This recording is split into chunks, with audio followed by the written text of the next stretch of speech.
Hello, how are you? I was trying one thing, totally didn't work out. It didn't work out at all. So, I had a couple days off because we had a massive snowstorm here. It was really nasty on Wednesday, and everybody was snowed in on Thursday, and Friday it was better. And it's Sunday, and now it's all melting, which is awesome. So I've been fooling around with some new, I don't know if they're new, I have no idea, with some Rivoli cages. Layering. These are 12mm. I've had them for years, and I've always had difficulty finding the right counts to cage them because they're so small. So while I was fooling around, I think I figured out a way to cage them successfully. I made a necklace.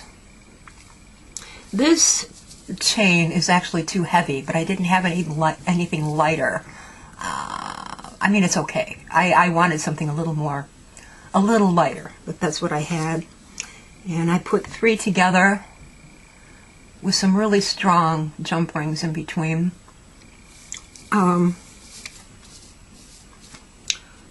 Hopefully, I don't know if I'll show you how to do that. I think I might be out of them. I'll have to go look in the other room. So, how I started, and I only used 2 colors and 2 sizes of beads. I used a Delicas 11-0 and a 15-0 round. I don't think these are Delicas. They're just rounds, 15-0 round. And about a half a yard of 6-pound Fireline and a size 12 beading needle that's a little bit bent up. Let me get my stuff together here. See how I started. Okay, pull it a little bit. Pull this down a little bit. This in a little bit. Hopefully you'll be able to see what I'm doing. I've started by picking up 15 11s and tying them in a circle. Go through the beads again, tie it off. Tied 3 knots.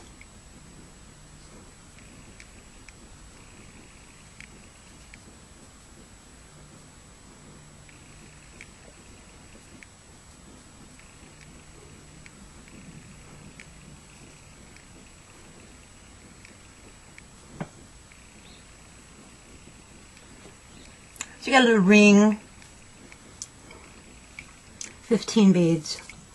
I put my needle through 2 or 3 of them, 3 or 4, whatever,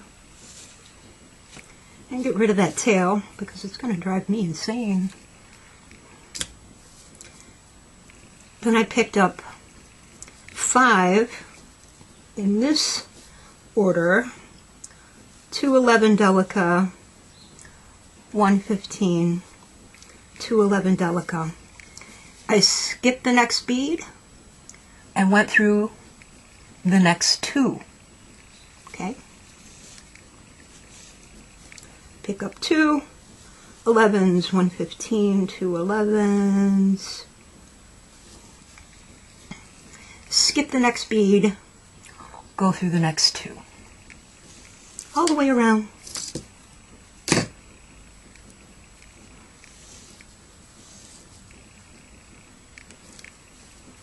Two, 1, 2, skip 1, through 2,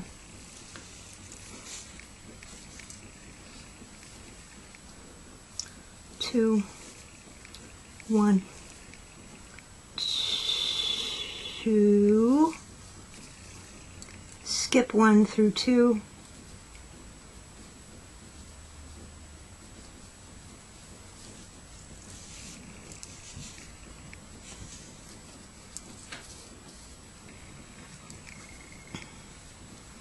One more here. Pick up 2, 1, 2. Skip 1 through 2. Work this first point we added. Work your needle up to that 15. Go through the 15 in that first point. Okay? Pick up 3, get this out of my way, pick up 3 15s. Go through the back end of that 15 that you're coming out of. And then down to the 11s and around to the next point. Or up, I should say. Down, over, and up.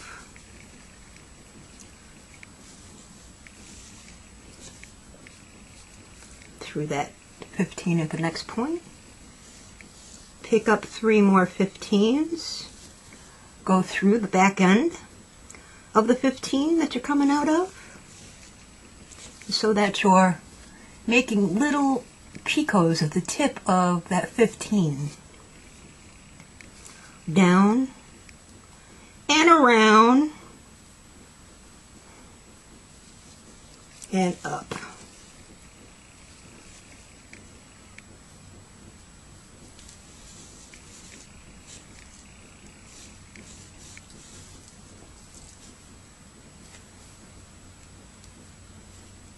Up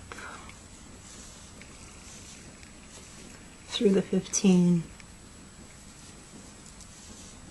Pick up 3 15s through the back end of the 15 you're coming out of. Down. Do this all the way around.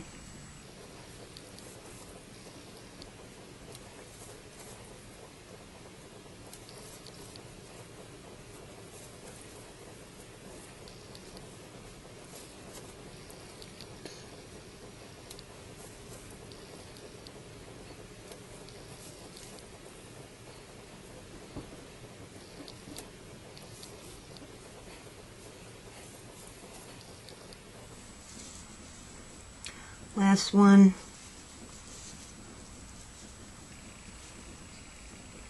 Uh-oh. Of course, that one's going to not cooperate. Hole is too small. Goodbye. Pick up 3.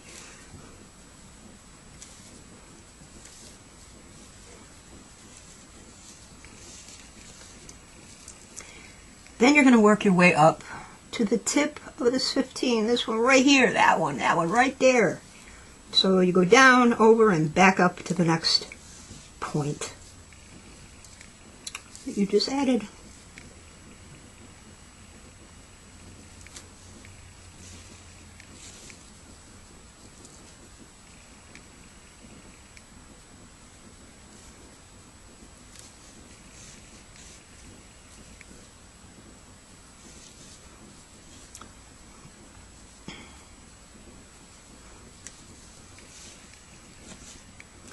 Okay, so you got this now, which is kind of cool on its own. I kind of like it.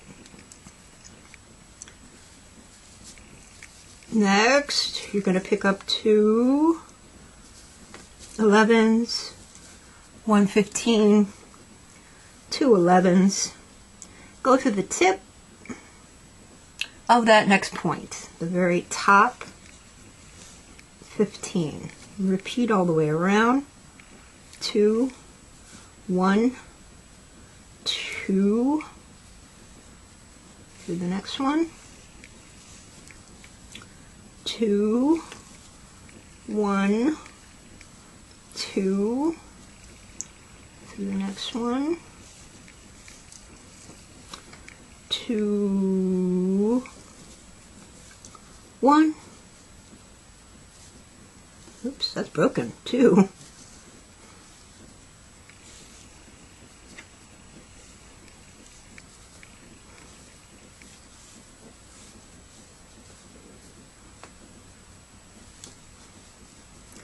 And we're back to where we started. So Put your needle through that top 15 and work your needle to the 15 in the center of that first group of 5 you added. And pull and you get a little cage like that. Get your Rivoli. Is it pronounced Rivoli or Rivoli? I've heard Kelly Dale pronounce it as Rivoli. And I look at that word and I want to say Rivoli. How is it pronounced? Can somebody tell me? I would like to pronounce it correctly. Since that Kelly does this for a living, she's probably right. You get it down in there. It fits beautifully and perfectly. Pull snug. We're done with these for a minute. And we're going to add 3 15s through every other 15. So those groups of 5 that you added the last round, you're adding 3 in between them. 3.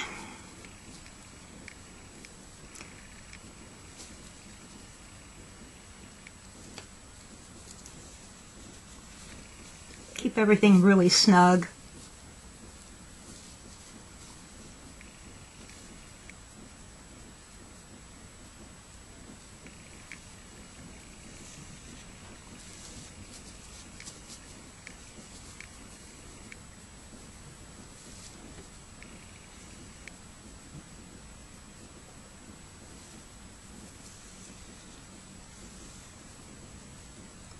Last one. Through that first one, you added, or went through, I should say, and through all the 15s. Pull really tight, and there's your little component. You can keep jazzing it up if you want to. I've been trying to do that. Ran out of time. I was busy perfecting this. But you can keep working and adding more stuff to the crystal. What I did is I worked down and I just started tying some half-hitch knots to keep everything really snug in a good spot somewhere in the back. So I particularly like how these corners come out. I really like that. So just keep working down. Here's the back.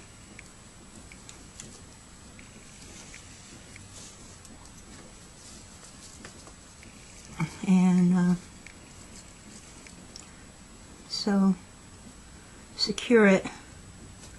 Where should I go? I'll go this way. Is that going to work?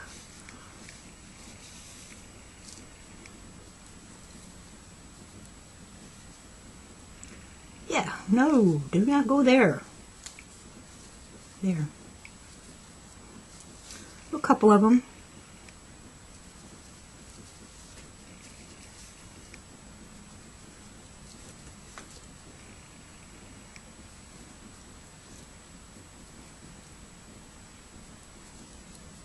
Ow, I just stabbed myself. And put your needle through some beads and cut your thread if you want to, or keep working. Ta-da.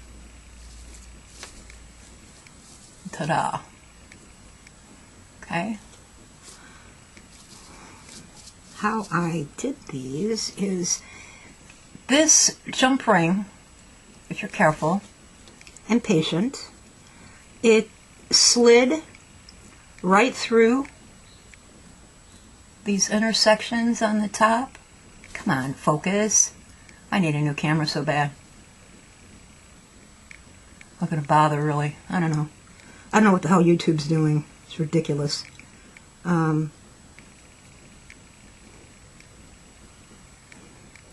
it's no fun anymore.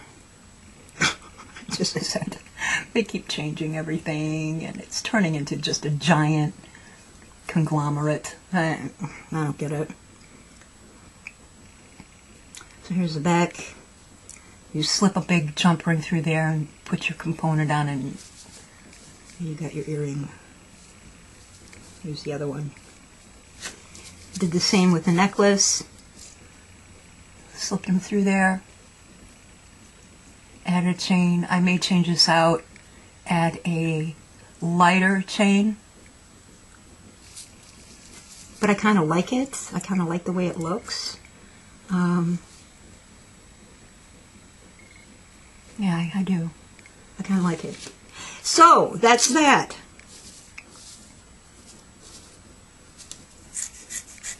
Let me know if you like it. I do. Like I said, I worked forever trying to find a good way to cover 12 millimeters because they're so small.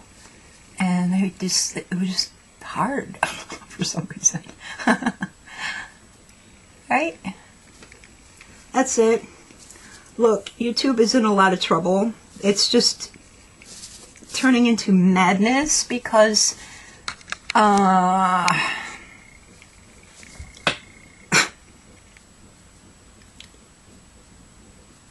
been trying to keep up with this a little bit. It doesn't really affect me. It does a little bit. It has one time. But this false flagging thing is just destroying its reputation. And I can't imagine any you know, it's just crazy. Copyright is a legal thing.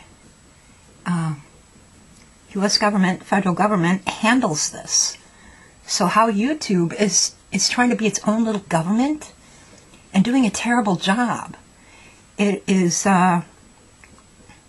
convicting people and penalizing them before there's any proof.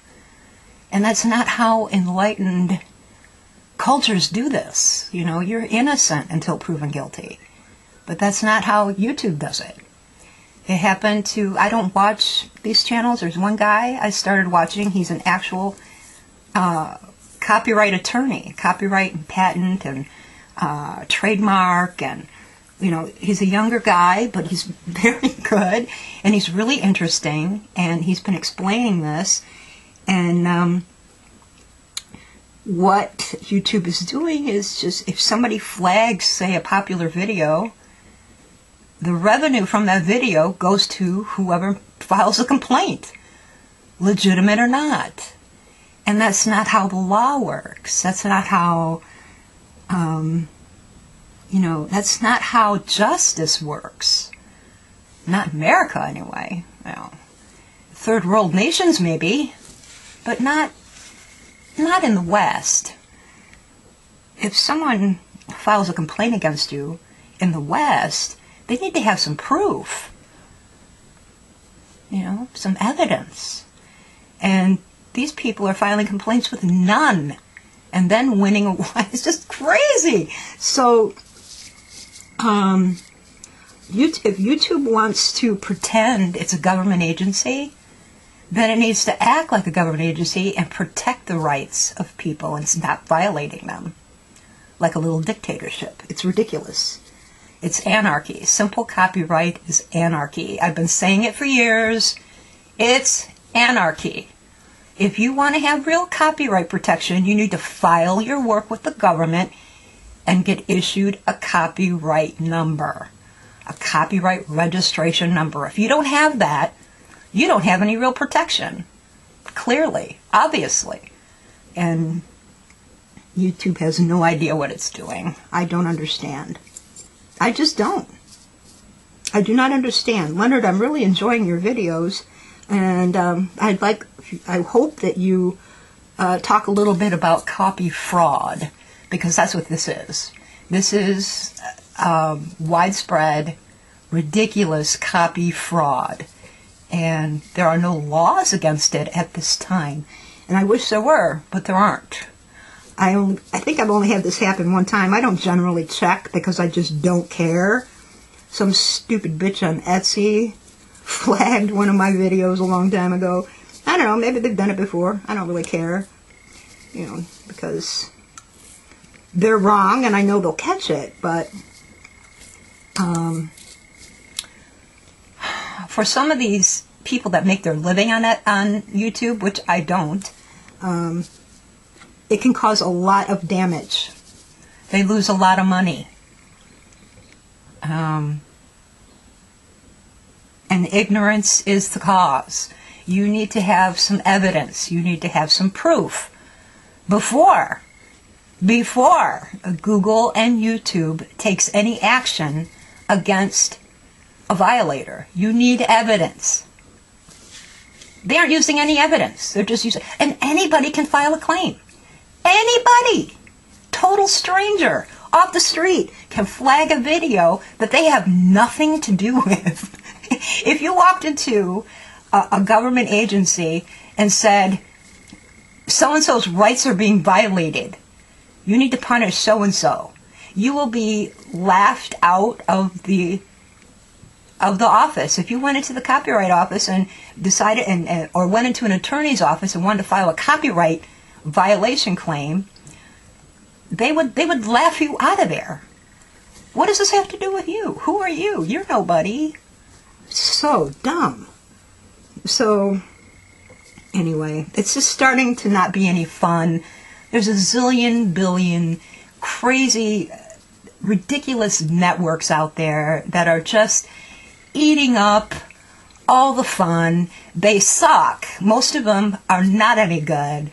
I don't know why people watch them. They are boring and silly and stupid and uninformative, and it's just no fun anymore. It's just no fun. So, gee, it's fine that they're making money at it, but independents are what made YouTube great, not networks. That's my take on it. I gotta go. Stay happy, stay inspired. It's ridiculous. Know the law. And have fun. Bye.